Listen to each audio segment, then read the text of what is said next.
Good morning friends, Excel learning community में आप सभी का स्वागत है। आज मैं आप लोगों के लिए एक रिलेटिव रेफरेंस का एक बहुत ही सिंपल और बहुत ही कंसेप्चुअल क्लैरिटी क्लियर करने वाला एक न्यूमेरिकल एक्सप्रेशन लेके आया हूँ। फ्रेंड्स, मैंने पहले भी एक छोटा सा एग्जांपल लिया था और बहुत आसान सा एग्जांपल था जो कि हमारी रिलेटिव रेफरेंस की कंसेप्चुअल क्लैरिटी को और स्ट्रॉन्ग कर सकता है। और मैं बार बार एम्फेसिस कर रहा हूँ रिलेटिव रेफरेंस के ऊपर, क्योंकि ये एक बहुत ही काम का फॉर्मूला है, बहुत ही काम की टेक्निक है। अगर इस टेक्निक के ऊपर हमने मास्टरी कर ली तो हम बहुत बड़े बड़े और बहुत लार्ज डाटा सेट्स बहुत आसानी के साथ कैलकुलेट कर सकते हैं और उसमें बहुत एफिशिएंटली अपना काम और अपने रिजल्ट्स लेके आ सकते हैं। तो रिलेटिव रेफरेंस का मैं एक और न्यूमेरिकल एक्सप्रेशन आपके सामने रख रहा हूँ। मुझे उम्मीद है कि आपको ज़रूर पसंद आएगा और बहुत ही आसान है, बहुत ज़्यादा मुश्किल नहीं है।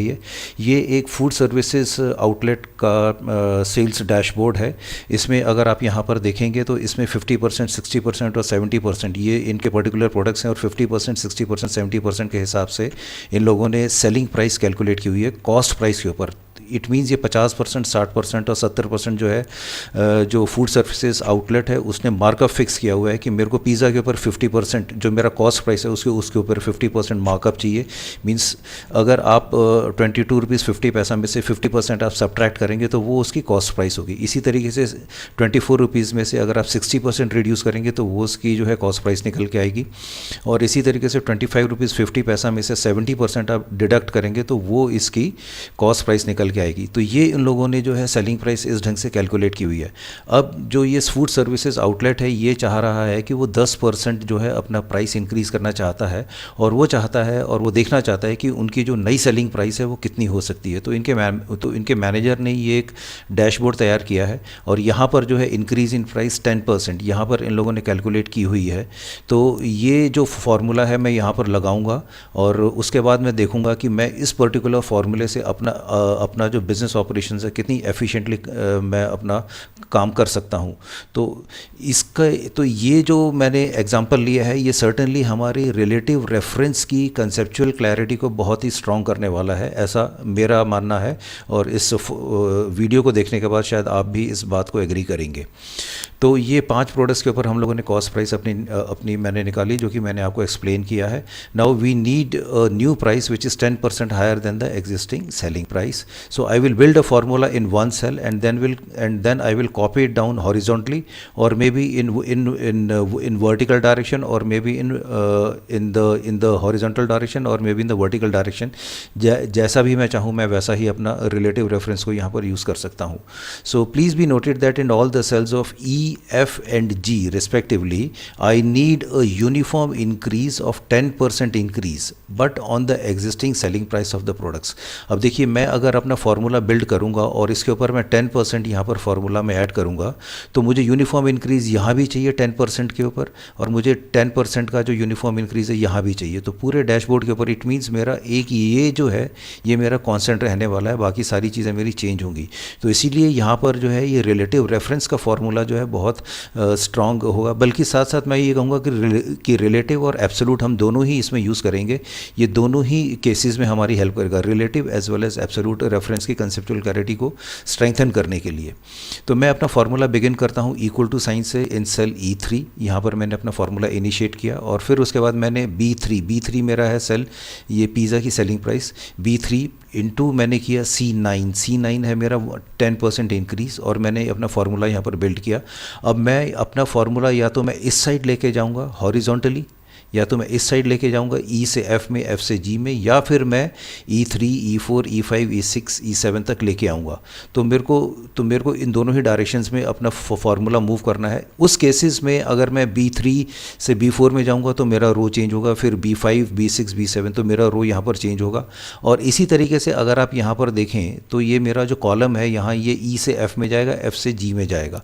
तो इन दोनों ही केसेस में जो इनिशियल है ये, क्योंकि ये B से यहाँ C हो जाएगा, जब मैं इसको मूव करूँगा तो इट मीन्स ये सी जो है ये एफ़ जो है मेरी सी की प्राइस को रिफ्लेक्ट करेगा, और इसी तरीके से जब ये और आगे एक स्टेप जाएगा तो ये जो है मेरा कॉलम जी जो है ये मेरी डी की मार्कअप प्राइस को रिफ्लेक्ट करेगा, और 10% मेरे को जो है कॉमन चाहिए। तो इट मीन्स मुझे डॉलर साइन जो अपना लगाना है किस में लगाना है, डॉलर साइन मेरे को लगाना है अपना C9 सेल में। इसको मेरे को एब्सोल्यूट करना है क्योंकि मेरे को 10% यूनिफॉर्म इंक्रीज चाहिए हॉरिजॉन्टली भी और वर्टिकली भी, लेकिन मैं ये चाहता हूँ कि मेरी ये जो मार्कअप प्राइस है ये मेरी रिलेटिव रहे, ये B से C हो जाएगा, C से D हो जाएगा जब ये इस कॉलम में मेरा फार्मूला मूव करेगा, और इसी तरीके से यहाँ पर ये रोज़ में भी यहाँ पर चेंज हो जाएगा। तो यही चीज़ मैंने यहाँ पर किया है, मैंने अपने फार्मूला को मैंने रिलेटिव और एब्सोल्यूट, मैंने B को जो है रिलेटिव छोड़ा है और C9 को मैंने एब्सोल्यूट कर दिया है। अब मेरा फार्मूला यहाँ पर बिल्ड हो गया है। I will hit control enter ताकि मेरा कर्सर जो है इसी सेल में, ई सेल में ही रहे, नीचे ना आए। तो मैंने इसीलिए कंट्रोल एंटर हिट किया और मेरे को 24.75 मेरा डिज़ायर्ड रिस्पॉन्स मिल गया। अब मैंने जब इसको मैंने ड्रैग किया और कॉपी करके नीचे लेके आया तो मेरे बाकी सेल्स में भी मेरे आंसर्स मेरे यहाँ पर आ गए हैं, जो कि मैं यहाँ पर देख सकता हूँ।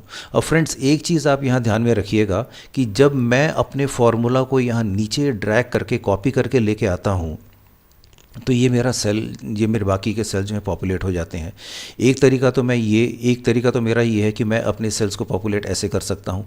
दूसरा तरीका मेरे पास ये है कि मैं जैसे आपसे कह रहा था कि मैं इसको हॉरिजॉन्टली भी अपने फार्मूला को मूव कर सकता हूँ, जो कि मैंने यहाँ पर मूव किया और मेरे ये सेल्स, मेरी ये वाली रो 3 जो है मेरी पॉपुलेट हो गई। उसके बाद मैंने इसको ड्रैग करके यहाँ नीचे लेके आया और मैंने बाकी सेल्स भी मेरे पॉपुलेट हो गए। फ्रेंड्स एक चीज़ आप हमेशा इसमें ध्यान रखिएगा, इस पर्टिकुलर एग्जाम्पल में जो कि मैं आपको बताने की कोशिश कर रहा हूँ कि मैं अपने फार्मूला को या तो मैं रो वाइज वर्टिकली डाउनवर्ड लेके आऊँगा या फिर मैं हॉरिजॉन्टली इसको मूव करवाऊँगा। मैं किसी भी तरीके से अपने कर्सर हैंडल को मैं चाहूँ कि ऐसे खींच के यहाँ पर मैं रखूँ और ऐसे खींच के मैं यहाँ पर ले आऊँ या बीच में करके ऐसे मैं ले आऊँ, वो मैं नहीं कर सकता। तो या तो मैं इसको स्ट्रेट वर्टिकली मैं इसको मूव डाउन करूंगा या फिर मैं हॉरिजॉन्टली मूव डाउन करूंगा। मैं टॉगल करता हुआ, घुमाता हुआ किसी भी हालत में इसको नहीं लेके आ सकता। तो ये 2 स्टेप्स मेरे को जो है इसमें यहाँ पर करने पड़ेंगे। तो इन दो स्टेप्स को बचने का तरीका मेरे पास क्या है? मेरे पास बचने का बहुत आसान तरीका है। मैं अपने सारे सेल्स को मैंने सेलेक्ट किया। सेलेक्ट करने के बाद मेरा ये एक्टिव सेल E3 यहाँ पर बन गया। E3 में मैंने वही अपना फार्मूला बिल्ड किया जैसे मैंने पहले बिल्ड किया था। अब इसके बाद मैं क्या करूँगा, सिर्फ कंट्रोल एंटर करूँगा। कंट्रोल एंटर करते ही मेरे सारे सेल्स जो हैं पॉपुलेट हो जाएंगे और मुझे एक साथ जो है रिस्पांस, एक सिंगल स्ट्रोक में रिस्पांस मुझे मिल जाएगा, जो कि मैं यहाँ पर देख सकता हूँ कि मेरे को मेरा रिस्पांस यहाँ पर मिल गया है। फ्रेंड्स एक चीज़ मैं आपको और बताना चाहूँगा जो कि शॉर्टकट की है, जिसको हम कहते हैं कंट्रोल प्लस पीरियड। अब जब हमारा डाटा सेट बहुत लार्ज है, बहुत बड़ा है, तो उस केसेस में ये हमारे लिए पॉसिबल नहीं है कि हम एक एक सेल की एंट्री को चेक करें। उस केस में मैं आपको एडवाइस करूँगा कि आप अपने डाटा सेट के कॉर्नर्स को आप चाहें तो बड़े आराम से चेक कर सकते हैं। वो कैसे? आप यूज़ कीजिए कंट्रोल प्लस, सिर्फ ये जो फुल स्टॉप वाला जो एक छोटा पॉइंट आपको दिखाई देता है ना आपके कीबोर्ड में, आप उसको यूज़ कीजिए, जिसको हम कहते हैं पीरियड की। तो ये होता है कंट्रोल प्लस ये फुल स्टॉप वाला की, जिसको हम कहते हैं कंट्रोल प्लस पीरियड शॉर्टकट की। इसको आप लेके जाइए। आपने अपने डाटा सेट को सेलेक्ट किया, आपने पहला सेल जो आपका यहाँ पर है, यहाँ पर आपने कंट्रोल पीरियड किया तो ये आपका सेल हाईलाइट हो जाएगा। उसके बाद आप इसको फर्दर दोबारा आप करेंगे तो ये जो है आपका दोबारा यहाँ पर पहुँच जाएगा। फिर आप इसको दोबारा कंट्रोल पीरियड करेंगे, थर्ड टाइम कंट्रोल पीरियड करेंगे तो आपको ये यहाँ ले आएगा।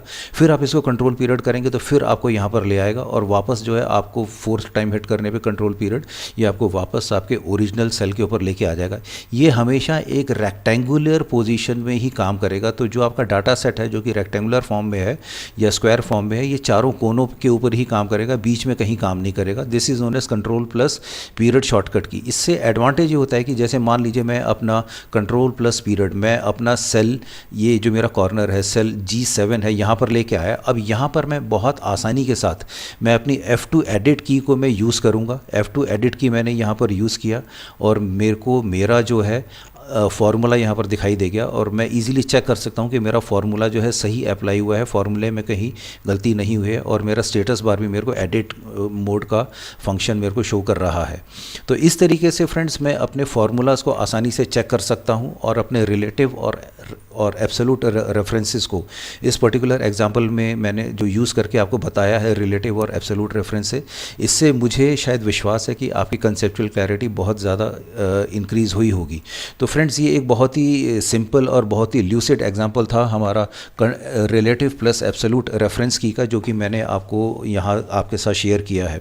फ्रेंड्स ये एक्सेल लर्निंग कम्युनिटी आपकी अपनी है और ये वीडियोस मैं आपके लिए ही हमेशा तैयार करता रहता हूँ और मैं इसके लिंक्स जो हैं लिंक्डइन पे, ट्विटर पे, फेसबुक पे लगातार मैं शेयर कर रहा हूँ।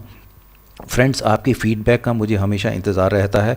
अगर आप अपने सजेशंस जो हैं कोई मुझे भेजना चाहते हैं या आप अपना कस्टमाइज़ वीडियो बनाना चाहते हैं तो इस यूट्यूब के लिंक के नीचे प्लीज़ अपना ईमेल एड्रेस और अपना सजेशन ज़रूर मेरे को लिखिए। अगर आपको ये एक्सेल शीट चाहिए तो फ्रेंड्स प्लीज़ मेरे को रिक्वेस्ट कीजिए, मैं आपको ज़रूर मेल करूँगा।